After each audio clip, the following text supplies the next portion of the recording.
C'est en tout cas ce que dit l'agence Reuters qui cite la radio militaire israélienne, une incursion relativement large dans la bande de Gaza cette nuit pour attaquer des positions du Hamas. C'est ce que l'on en sait. Ce serait le plus grand raid mené depuis 3 semaines dans le cadre de cette opération contre Gaza.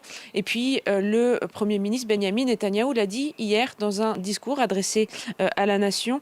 Il dit qu'une date pour la deuxième phase de l'offensive est prête, sans la révéler néanmoins. Cette deuxième phase, elle avait été détaillée par Yoav Gallant, le ministre de la Défense, il y a quelques jours. Elle comprend une offensive terrestre dans la bande de Gaza. C'est ce qu'attendent les Israéliens et puis les Palestiniens fébrilement depuis plusieurs semaines.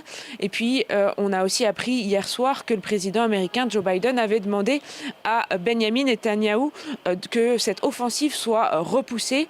C'était une information du Wall Street Journal et le président l'a confirmé, même s'il dit que c'est une décision des Israéliens et qu'ils n'ont fait que le recommander, puisque les États-Unis voudraient placer de nouveaux systèmes de défense antiaérien pour leurs troupes au Moyen-Orient, pas seulement en Israël et dans les territoires palestiniens, mais par exemple en Irak, en Syrie, au Koweït, en Jordanie ou en Arabie Saoudite, car les États-Unis craignent qu'avec l'offensive terrestre d'Israël sur la bande de Gaza, soutenue par les États-Unis, eh bien, les troupes américaines dans d'autres pays de la région puissent être attaquées par des groupes affiliés à l'Iran.